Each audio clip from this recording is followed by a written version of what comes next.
이 월북의 동기에 상당 부분 본인이 저지른 범죄가 있는 것으로 보이기 때문에 저는 그 부분을 관리하지 못한 것, 이건 굉장히 좀 뼈아픈 부분이라고 봅니다. 우리가 여기에 대해서 원칙적인 대응을 하지 못했기 때문에 지금 이러지도 저러지도 못하는 그런 상황이 돼버린 게 아닌가. 이걸 가지고 뭐 장관 책임까지 가는 거는 조금 과하다. 개성까지 갔어요. 네, 그쪽도 좀 소홀한 게 아닌가 싶어요. 거기서 개성이 거리가 북한도 아마 경계태세 실패에 대한 어떤 문책이 있지 않을까. 보면 보고 또 관리면 관리고 여기에 대해서 좀 한번 점검이 필요한 시점이 아닌가 싶습니다. 자, 여러분 안녕하십니까. 시사저널TV 시사 끝장입니다. 이 북으로 탈북자가 다시 북으로 재입북을 했습니다. 이걸 둘러싸고 여러 가지 경찰 또 군의 경계 태세에 대한 비판이 많이 제기가 되고 있습니다. 다시 북으로 돌아간 탈북자, 통일부 발표에 따르면은 11명이다. 또 전에 국감 제출 자료에 따르면은 26명이다. 여러 가지 좀 엇갈리고는 있는데 어쨌든 이런 사안 자체도 현재 남북의 여러 가지 현실을 보여주고 있는 것 아닌가 하는 생각이 듭니다. 이 북으로 간 탈북자 관련해서 두 분 모시고 얘기 나누겠습니다. 박원석 정의당 정책위 의장, 이준석 미래통합당 전 최고위원 오늘도 모셨습니다. 두 분 어서 오십시오. 네, 안녕하세요. 박 의원님이 예. 탈북했다가 이제 다시 북으로 돌아간 사람들 이야기 이런 부분들이 조금씩 그동안 국회에서도 좀 얘기는 있었잖아요. 네. 근데 이제 이번 경우는 두 가지 점이 특이한데요. 네. 탈북한 지 3년이 안 됐어요. 그러니까 아직은 이제 경찰의 신변 보호를 받는 기간이거든요. 네. 근데 이제 이 전날, 이 월북하기 전날 지인이 전화해서 저 친구 월북할 것 같다라는 그렇죠. 제보까지 달러도 바꾼 것 같다. 했다는 거예요. 네. 집도 이제 임대주택도 처분하고. 그래서 저는 군의 경계태세 소홀 이전에 경찰이 어쨌든 그 기간 내에는 경찰 신변보호 기간 내에는 조금 이제 주의 깊게 관리를 해야 되는데 네. 지금 이 사람 같은 경우에는 범죄를 저질렀잖아요. 성폭행을 해서 구속영장까지 발부돼 있는 이런 상황에서 네. 그거 피하려고 이제 동기는 탈북을 한 것 같은데 이미 간 뒤에 구속영장이 발부됐죠. 예. 그런 면에서 봤을 때 이게 이제 탈북 그 주민들에 대한 보호면 보호고 또 관리면 관리고 여기에 대해서 좀 한번 점검이 필요한 시점이 아닌가 싶고요. 네. 사실은 이런 일이 생기면 이제 군이 제일 그 많이 얻어맞는데 사실 저렇게 작정하고 사전 답사까지 해서 은밀하게 한 명이 탈북하려 그러면 그거를 사실은 막기가 또 쉽지 않아요. 왜냐하면 이 교동도라는 데가 민통선 지역이어서 이중 삼중의 경계망이 펼쳐져 있고, 근데 그것 때문에 주민들의 생업에 곤란이 많아서 민원이 엄청 많은데요. 네. 제가 이제 저희 군 쪽에 계시던 저희 김종대 의원이나 이병록 제독, 특히 그분 이제 해군 근무하셨기 때문에 얘기를 들어봤더니 거기 대표적으로 민원이 많은 지역이라고 해요. 주민들 생업 문제로. 네. 근데 이게 이제 군 경계 문제가 지적이 돼서 거기에 또 경계가 강화되기 시작하면은 그 민원은 더 많아질 거고 어찌됐든 간에 이 문제를 좀 풀어야 하긴 하는데 이제 사전적인 좀 관리랄까요? 이런 면에 있어서 좀 소홀함이 없었는지 차제 점검이 좀 필요하지 않을까 싶고 네. 좀 이례적인 거는 북한이 그 사실 잘 공개 안 하거든요. 북한이 공개해서 알게 됐어요. 아니, 탈북자들이 오면 공개를 하는데 일종의 이제 우리 체제를 비판하고 저쪽 체제의 우월성을 선전하는 차원에서 공개를 하는데 이번엔 특이하게 코로나 걸린 것 같다. 네. 이렇게 공개를 해서 그 속셈이 뭔지가 궁금합니다. 좀 지켜봐야 될 것 같아요. 네.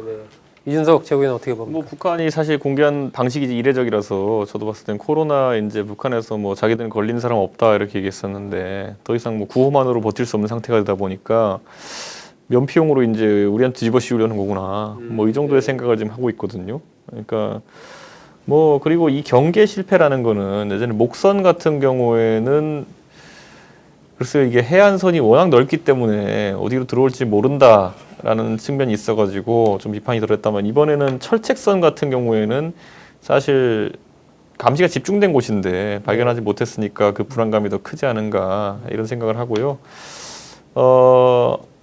저는 근데 이번에 이 사안에 대해 가지고 저희가 사실 북한의 송환을 요구하기도 어렵고 사실 왜냐하면 비슷한 주장을 하면서 월남을 했던 사람들에 대해 가지고 우리가 돌려보내지 않은 사례가 있거든요. 예. 예를 들어 북한 항상 그런 주장을 하죠. 예를 들어 오청성 씨가 왔을 때도 그렇고 그분이 뭐 북한에서 무슨 범죄를 저지르고 내려왔다고 북한은 주장하는데 우리가 검증이 불가능하니까 우리가 돌려보내지도 않았고. 지난번에 그 여종업원 문제도 있지 않습니까? 그렇죠. 근데 또 반대로 우리 정부가 이제 또 돌려보낸 경우도 있어요. 그 예전에 그 뭐야 그 16명인가를 배에서 죽였다고 주장하는 그 사람들은 네. 또 머리에 두건을 씌워서 보냈어요. 네. 근데 우리가 여기에 대해서 원칙적인 대응을 하지 못했기 때문에 지금 이러지도 저러지도 못하는 그런 상황이 돼버린 게 아닌가. 이번 같은 경우는 어쨌건 그 아까 박 의원 얘기대로 이게 성폭행 혐의를 받고 있는 상황에서 이미 조사를 받았고 그리고 국과수 조사에서 피해자 몸에서 이 김씨, 이 월북자 김씨의 DNA가 검출이 된 그 상황에서 월북을 했기 때문에 이게 이제 경찰의 그 탈북자 관리 이런 부분들이 너무 허술한 거 아니냐 그런 지적은 뭐 피할 수가 없을 것 같아요. 그렇죠. 뭐 일거수일투족을 관리한다는 거는 사실 감시가 될 수 있기 때문에 경찰도 그 수위를 정하기가 애매할 텐데, 근데 이 경우는 어쨌든 성폭행으로 그 경찰 수사까지 받았고 영장 심사까지 들어가 있는 상황이었기 때문에 조금 더 각별한 관리가 필요했던 게 아닌가 싶은데 그런 점들이 순간 좀 소홀했던 것 같고요. 그리고 제가 좀 특이하게 본 거는 이 사람이 그 교동도에서 헤엄쳐가지고 건너가지고 북에 가서 개성까지 갔어요. 강화도? 그쪽도 좀 소홀한 게 아닌가 싶어요. 거기서 개성이 거리가 거리가 꽤 돼요. 네, 네. 개성 시내에 가서 잡힌 건데 물론 이제 자세한 경위는 네. 우리가 그쪽 소식을 모르기 때문에 아마 북한도 아마 경계태세 실패에 대한 어떤 문책이 있지 않을까. 아니 이번에 보면은 그 강화도 강화읍 그 월곤입니다. 그 연미정 부근 거기 철책 밑에 이제 배수구를 통해서 월북했다라는 부분이 이제 합참의 발표이고 그 발표의 근거는 그 거기에서 이 김 씨의 가방이 발견됐는데 그 안에 물안경이나 옷까지 이런 것들도 있었고 달러로 환전한 영수증 등등이 발견된 걸로 봐서는 거기 통해서 갔다 뭐 이렇게 이제 발표를 했는데 그런 부분도 그 어쨌든 철책을 뭐 뚫고 넘어간 건 아니지만 군 입장에서 그 경계에 어떤 구멍이 뚫렸다 이런 비판을 또 군도 받는 부분에 대해서는 군도 그 부분에 대해서는 좀 뭔가 조치가 필요하지 않나 싶습니다. 올라간 사람이 뭐 유류품을 어디다 남겼다 해가지고 우리가 또 확정할 수도 없는 사안이거든요. 그렇죠. 또 확실히 이제 영상 뭐 장비나 기타 등등을 좀 더 네. 조사를 해봐야 되겠죠. 버려놓고 진짜 수영을 너무 잘해가지고 그냥 딴 데로 넘어갔을 수도 있는 거고 그건 전혀 모르는 상황이고 다만 이제 탈북자들에 대한 어떤 체계적인 관리라는 게 쉽지가 않은 부분이 있습니다 확실히. 왜냐하면 이분들이 뭐 범죄자 신분은 아니거든요. 네, 그렇기 때문에 뭐 감시라는 것에 대해 가지고 당연히 인권 침해 요소가 있기도 하고 저도 이제 보통 이제 탈북자들이 서울에 보통 거주를 하면은 임대 아파트를 제공하는데 보통 강서구 아니면 노원구에 많이 있거든요. 아, 그래서 그렇죠. 노원구에 위원님 제가 지역구 거기도 좀 있지 않습니까? 그 저희 여기 있는 임대 아파트에 실제 거주 인원이 꽤 돼요. 아, 예. 그런데 그분들도 유권자니까 제 입장에서 선거운동을 하기 위해서 뭐 여러 경로를 이렇게 접촉해 보면은 임대 아파트 실제 입주는 했지만은 거주를 타지하는 경우 굉장히 많아요. 그러니까 예. 사업상의 이유나 아니면 여러 가지 네. 이유 때문에 뭐 짐은 거기에 놓고 있지만은 딴 데 가서 일하시는 분도 있고 네. 그런 경우를 보기 때문에 근데 그게 뭐 제가 말씀드린 것처럼 진짜 먹고 살기 위해 가지고 차지 가서 일하는 것에 가지고 의심의 눈초리로 보기도 어렵고 뭐 이러다 보니까 저는 사실 그런 어떤 측면에서의 관리 책임을 이제 경찰에 지우는 거는 오히려 과도하게 경찰 행정력이 낭비될 가능성이 있다 이런 생각을 하고 다만 이번 사안 같은 경우에는 이 월북의 동기에 상당 부분 본인이 저지른 범죄가 있는 것을 보이기 때문에 저는 그 부분을 관리하지 못한 것 이건 굉장히 좀 뼈아픈 부분이라고 봅니다. 예. 그런 식의 이제 관리도 중요하겠는데 지금 이제 탈북인들이 하나원 나와가지고 이제 정착 지원금 받고 정착하면서 적응을 못하는 경우들이 굉장히 많습니다. 네.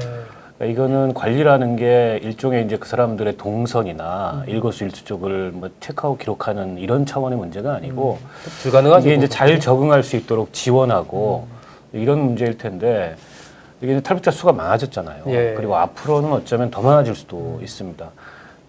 그리고 이제 개 중에는 뭐 정착에 실패해가지고 뭐 다시 월북을 하거나 혹은 범죄에 연루되거나 이런 경우들도 많고 그래서 탈북 주민들의 실제 이 한국 사회의 정착을 어떻게 좀 체계적으로 지원하고 네. 그걸 또 제도적으로 뒷받침할지 이런 문제에 대해서 뭐 이번 사건 비단 이번 사건을 많이 아니겠지만 네. 조금 한번 점검하고 돌아보고 보강을 해야 될 그런 시점이 아닌가 싶어요.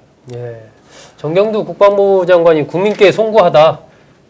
그러면서 이제 경계 태세는 정상으로 작동을 했다. 어쨌든 책임을 지겠다. 이런 입장을 냈는데, 하여튼 철책이 거기 강화도 쪽 이중 철책으로 돼 있고, POD 그 열 영상 감지 장치도 작동을 하고 있고, 그렇기 때문에 그런 부분에서 철책이 뚫린 건 아니다라는 측면에서 아마 경계는 정상으로 되고 있다. 이렇게 얘기를 한 것 같은데, 이런 일이 터지면 지난번에 그 충남 서해안 쪽으로 그 중국 쪽인가요? 넘어왔을 때도 다 흩어지고 나서 이제 나중에 발견되는 그런 일들이 있었는데, 이번 일이 또 터지고 하면서 이런 부분들에서 그러면은 이걸 그냥 이렇게 그냥 넘어가는 게 맞느냐, 아니면 국방장관이 책임을 져야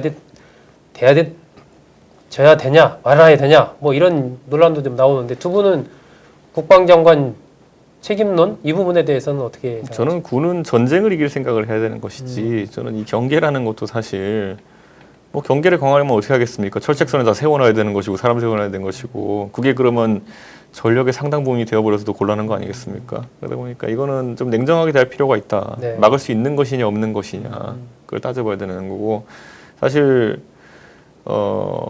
다만 이제 이런 일이 발생했을 때 결국에는 프로토콜이 확실히 있어야지. 보면은 우리 그 관할 영역 내에서 범죄를 저지르고 실제 도주한 경우에는 여기에 대해서는 무조건 요구한다라든지 이런 것도 있어야지 그 다음 액션이 바로바로 나오는데, 네. 지금 우리 정부에서 프로토콜 없는 것처럼 보입니다. 왜냐하면은 지금까지 월 남한 사람에 대해 가지고 무원치고 대응했기 때문에 월 북한 사람에 대해서도 지금 요구하기가 어려운 그런 상황이 된 게 아닌가, 그게 안타깝습니다. 네.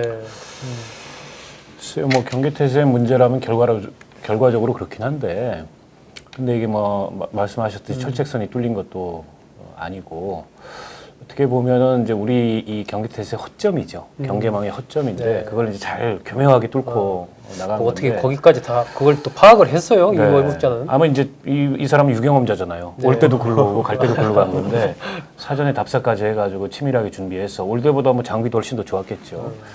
근데 이걸 가지고 장관 책임까지 가는 거는 조금 과하다 싶고, 그러나 이제 재발되지 않도록 해야 되겠죠. 네.